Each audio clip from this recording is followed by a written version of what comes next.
Hello and welcome back to Marcelian&Flame, and today we're talking about the major class tuning happening in less than 48 hours of you watching this video, regardless of the region you're playing, and the meta shift that might imply. We're getting a lot of nerfs to some of the top specs and some decent buffs to some of the bottom specs, and spoiler alert, we don't know exactly how this will turn out, but it will just be closer together, and the specs and the classes in general will be just more balanced across the board in one of the best seasons we've ever had in World of Warcraft. So let's start it off really quick with Blood Decay, and a quick little disclaimer is that all of the numbers that I'm going to be shooting at you today are initial numbers that might essentially change as the patch launches out, as the changes will be implemented, because some of these classes have some weird tooltips, some of these buffs don't really apply to some of the specs that they've been announced for, so we don't really know at the end of the day. But let's mention the fact that Deathbringer is just being buffed across the board for Blood. First of all, with Exterminate damage increased by 30%, Wave of Soul damage increased by 25%, Reaper's Mark debuff damage increased by 30%. Deathbringer is not a popular Blood Decay talent, but it's been doing a decent amount of damage from what we've seen, and this is just going to do way more damage now. But from the Accuracy Discord community, it seems like Blood is just going to not change anything in what it's playing, even with the Sand Lane nerf to Blood Beast, where the blood is life. Blood Beast now explodes for 35% of the damage it accumulated, down from 50%. A nerf that we probably expected for Sand Lane, but not something that's going to change anything. For Frost Death Knight, however, it received, I believe, almost the same, no, the exact same buffs for Deathbringer, with Exterminate, Wave of Souls, and Reaper of Mark having the exact same buffs. And from the sims that we have so far, it seems like it's a overall 3% increase in single target damage against Rite of the Apocalypse. And maybe that's great. You now have some better options to play if you've been playing Rite of the Apocalypse so far. Maybe not enough to make you swap from the pony that gives you so much mobility and, let's say, range in terms of combat. Now, Frost Decay gets to enjoy that, while Unholy plays Sand Lane, also nerfed, where the blood is life now explodes for about 20% of the damage it accumulated, down from 25%. Not a big nerf, but a nerf nonetheless to the best damage profile that Unholy had. Probably not going to change anything with Unholy. I would expect it to still be an S tier spec, even if Sand Lane gets gut into the ground. Rite of the Apocalypse just still does a lot of damage. Rite of the Apocalypse is maybe A tier level performance, not S tier, but if you're an Unholy Decay, don't worry, you have a good thing going. The best tank in the game has been nerfed again. Vengeance Demon Hunter, the oppressing meta tank, is seeing a Sigil of Silence nerf, where now it has a base duration of 2 seconds, down from 4 seconds.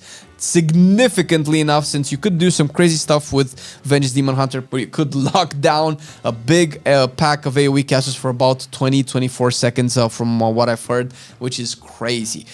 Sustain nerf as well to Eldrazi Reaver, where Incorruptible Spirit effect now is a 10% down from 15%, which this means that the healing that's converted into shields is now 10% of the healing instead of 15%, so an overall sustain nerf.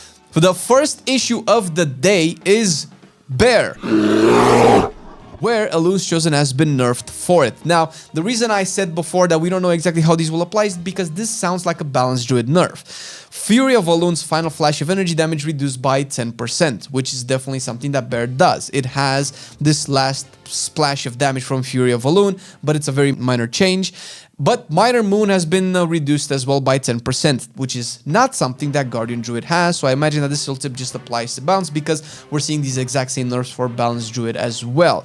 Guardian Druid actually needs buffs in terms of its damage, even to Elune's Chosen, because it's actually struggling to compete and sometimes even hold aggro against DPS players, a theme that's gonna reoccur in a couple of minutes. Balance has actually been buffed across the board. All spell damage has been increased by 3%. Starfall has been nerfed by 10%, since it's we maybe needed a little bit of nerf, but we're seeing Giga single target buffs. Star Surge damage increased by 3%. Power of Goldrin damage increased by 3% on top of the spell damage being increased by 3% across the board, where Balanced Druid is seeing a 4% overall single target buff, while in AoE it's like a minor AoE nerf, almost insignificant, and maybe even in heavy boss dungeons you might see an overall buff to your performance, since your single target damage is so much more impactful now. What is dead shall never die. Augmentation remains 6 feet under even after the buffs that's going to receive in 48 hours. We have developer notes. Augmentation's personal damage is still lower than we'd like. We're further increasing their damage output and rolling back the nerf to Breath of Eons. We would like Breath of Eons to feel like it's an impactful ability as it is Augmentation's major cooldown. All spell and ability damage increased by 8%. Breath of Eons accumulates 10% of the damage, up from 8%. Now, I was in the Evoker Discord to try to figure out exactly how much this amounts to, because it sounds like it's a very easy math. It's 8% damage across the board, and that should be what it is. But it seems like the people in the Augmentation Discord are saying that it's about 3.75% damage increase in single target. Maybe that's just to Breath of Eons. But overall, this is good for Augmentation, but it's definitely not enough to bring it back into the fold. And short of a rework, I'm not sure we're going to see Augmentation anytime soon, but at least it's clearing plus 14s and high keys. Mage is getting buffed, the S tier class. Well, the S tier class, S tier spec rather than Fire Mage. But Arcane is getting an overall 4% damage buff across the board, something that it definitely needed. And Sun Fury, Arcane Phoenix area of effect spell damage is increased by 25%. And Meteorite damage increased by 10%. This is bridging the gap between the two hero talents once again, since you're just playing Spellslinger as Arcane, particularly in AoE, where these AoE buffs seem to be addressing. Overall for Arcane, this is just making Sun Fury and Spellslinger almost equal in single target, which is great because now you have options. You can just play what you like. In dungeons, remains to be seen, since Mythic Plus overall performance is very chaotic, depending on the pools, depending on the tanks, depending on how many actual good mages are playing Arcane and not Fire. Because Fire is getting buffed. What? You thought I was gonna say nerfed? Lol, silly you! Frostfire is getting buffs though, so don't worry too much, because Frostfire was significantly behind Sunfury from what I understand. Frostfire ball damage increased by 15%, Frostfire infusion damage increased by 30%, and Isothermic Core calls down Combat Storm at 300%, effectiveness was 250%. I swear this was an exact nerf that happened last season, and now we're getting it buffed once again. Frostfire sucks balls for Fire. I dislike playing it altogether. I don't know if this is still going to bridge the gap, because Sun Fury is just so good. Although it does seem like Frostfire from some of the early sims is seeing a 4.5% single target buff against Sun Fury. So we'll see how this plays out in the next couple of weeks, but you might be raiding with Frostfire once again. And Monk is back, baby. It's not. No, it's not. It's still not. Brewmaster is getting buffs, but they're definitely not enough to bring it back into the fold. First of all, Brewmaster's balance is increasing armor by 55%, up from 45%. Yay. And Elusive Brawler's bonus to dodge chance is increased by 5%. Also, yay. Also, not enough, but it's a good start. Tiger Palm damage increased by 15%. Rising Sun King damage increased by 15%. Celestial Brew Absorb amount increased by 20%. Now, Tiger Palm and Rising Sun Kick is single target damage, which Brewmaster just needs damage no matter what kind of damage it is, but its main struggle was always AoE, and this is the second set of buffs that we're seeing to Brewmaster that doesn't directly buff its AoE damage, which is a problem since you're struggling to keep aggro if you're playing with Giga Burst DPS specs. Celestial Brew Absorb is very welcome. Celestial Brew is notoriously terrible. Even if you look at your overall healing throughout the course of, let's say, a dungeon where you would take more damage than in raids, Celestial Brew is top, but that's not necessarily impressive, because your overall sustain is just atrocious across the board. So 20% of an atrocious absorb is still going to be atrocious. So I hope that we see more and more buffs to Brewmaster. It is unreasonable for a tank to feel like a DPS when you're taking damage. Mist Weaver. Jade Empowerment now increases Crackling Jade Lightning damage by 2000%, down from 2500%, and cleaves additional targets at 25% effectiveness, up from 15%. Overall, what this means is that it's getting a decent nerf in single target, but in AoE at 5 targets, it has almost no changes. Exactly, if you look at this graph, you can see how the damage from the previous iteration of Jade Empowerment is versus the current one based off the number of targets that it's hitting. So this addresses Mistweaver's damage performance just in pure single target. Also, additionally, Shaylan's gift healing is increased by 15%, and rushing Wind Kick increases renewing Mist healing by 200%, up from 150%. I'm glad that we're seeing buffs and nerfs until the pendulum hits just right where we want Mistweaver to be, instead of just nerfing it into the ground and making it unplayable. Windwalker is getting buffs to Shadow Pan, which is fucking amazing because I've been waiting to be able to play both hero talents in an equal manner, although this is still probably decently behind Conduit of Celestials. Efficient training increases the damage of energy spenders by 40%, up from 20%, and 1 versus many increases the damage of Fist of Fury by 20%, up from 15%. We already have a video on Windwalker builds where you can choose to play between Conduit of the Celestials and Shadow Pan, and this is just going to make those even more equal, and hopefully you can play whatever you like. Holy Paladin is getting buffs. Now, these feel like big buffs, but since I haven't played Holy in a while, I'm not exactly sure, so don't take my word for it, but Holy Paladin just needs more love, period. Shining Righteousness now requires full Shield of the Righteous to activate the free Word of Glory, or Light of Dawn, which just gives you a buff to your resources and overall throughput because you can just cast it quicker. Righteous Judgment chance increased to 100%, up from 50%. Veneration now transfers 280% of the damage done into healing, which was 225% before. Decent buffs, but damage for Holy Paladin, I think it's still in the gutter. A Just Reward healing increased by 80%, and Light of the Martyr no longer transfers over heals into healing absorbs. We'll need to see how much this changes since Holy Paladin has been struggling in overall content this season. Red gets big buffs to Herald of the Sun, still decently behind Templar by quite a bit, just as a disclaimer. Gleaming Rays now increases the damage of Holy Power spenders by 15%, while Downlight is active. Previously, this was 5%. Herald of the Sun, Sun's avatar damage increased by 50%, and Downlight damage increased by 40%. Overall, this makes the hero talents closer, but from what I understand from the Red community, they're still about 10 to 15% apart, which is probably the biggest discrepancy that we know of today in terms of raw numbers. And we come down to the biggest nerfs that we've seen probably this season or this expansion period. Developers notes for Discipline Priests. Discipline Priests are performing beyond where we would like them to be, so we're reducing the impact of their Power Word, Shield, Penance, and Atonement throughput. Unsurprisingly, to say the least. Wheel and Woe now increases the absorb of Power Word Shield by 5% per stack, down from 10%. This feels like a big nerf, and from what I understand from Marcelian, this and the Penance nerfs are the biggest. Penance damage and healing reduced by 15%. Allies with Atonement are now healed for 28% of the damage dealt, down from 32%.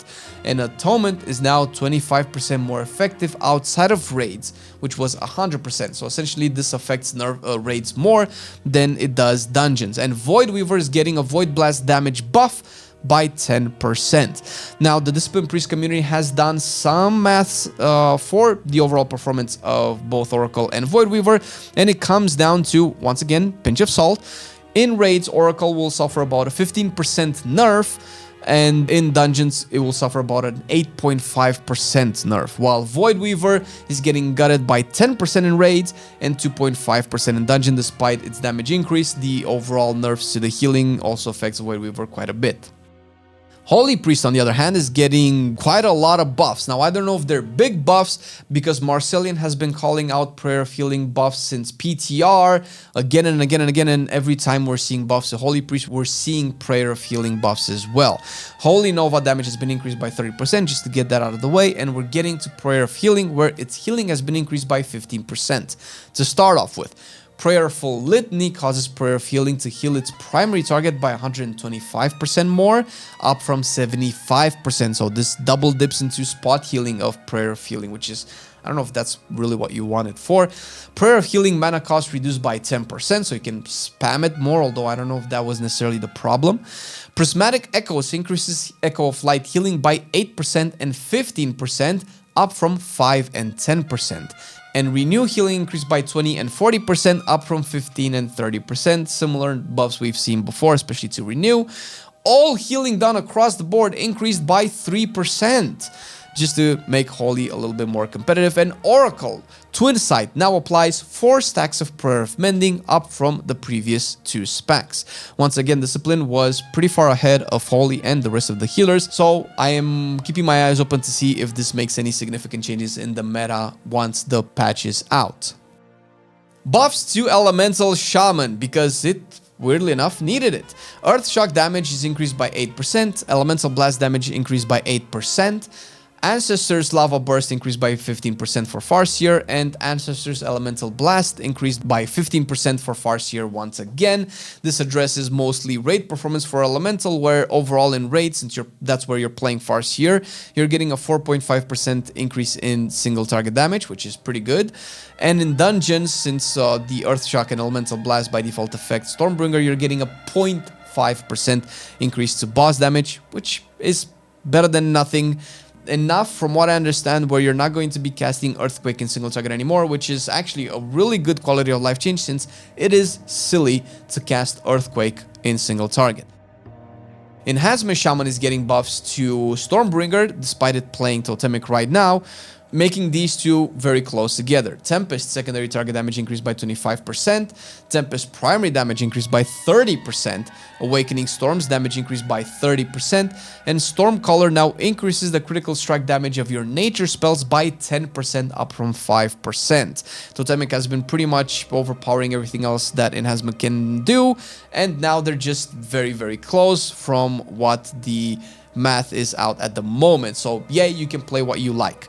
Restoration Shaman is getting the same buffs so far here that Elemental received, with 15% damage increase on Ancestor's Lava Burst and Elemental Blast damage, but overall Restoration Shaman damage output is atrocious in the gutter, and you're playing Totemic on single target boss damage fights anyway, from what I've been able to see, and that's just a focus on healing rain damage output and not necessarily on the Lava Burst damage output. So I don't know if this does anything, to be honest, but Warlock does get everything.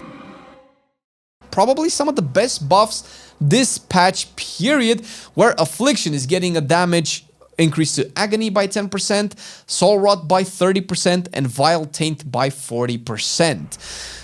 Which amounts to about 2.5% overall damage increase, a little bit more in AoE than in single target, and that's great. Affliction definitely needs it, but what's really infuriating, to be honest with you, is that Demonology, which is the premier Warlock spec, is getting more buffs, where Demon Bolt gets increased by 20%, Wild Imp by 25%, Soul Strike by 35%, and Pact of the Arid Druid Doomguard damage increased by 35 as well, which amounts to about, from what the big brain Warlocks have surmised, 6.8% damage increase in single target. Yay, that's good, but why is Demo getting bigger buffs than Affliction when Demo is already better than Affliction? But what are you gonna do? Speaking of, Destro Warlock is just getting pure AoE buffs, so I don't understand anymore. Cataclysm damage increased by 35% and Rain of Fire damage increased by 25%. Now, at the time of recording this, we don't have any actual sims out to know how much this is, but I was looking at some of the top logs for Destro Warlocks in Cinderbrew, and I mathed out this to be about 4 to 5% damage increase in overall, obviously in AoE. Well, in overall damage, but in pure AoE, this might be a little bit more. So that's great for Destruction, because I actually thought Destruction would be way better this season, but it turns out to be pretty bad. Still more buffs than Affliction. What the fuck? How is this going past their checkups? I don't know, man, but it's buffs nonetheless, okay? So be happy with that. And I mentioned, by the way, about the Windwalker builds that you can play, and now you can play Shadowpan a little bit easier. We have a video on it that we just released where I give you all sorts of builds for Windwalker, regardless of what spells you like or not, since you can just play what you enjoy the most and not have to worry about casting spells or anything weird like that as a melee DPS.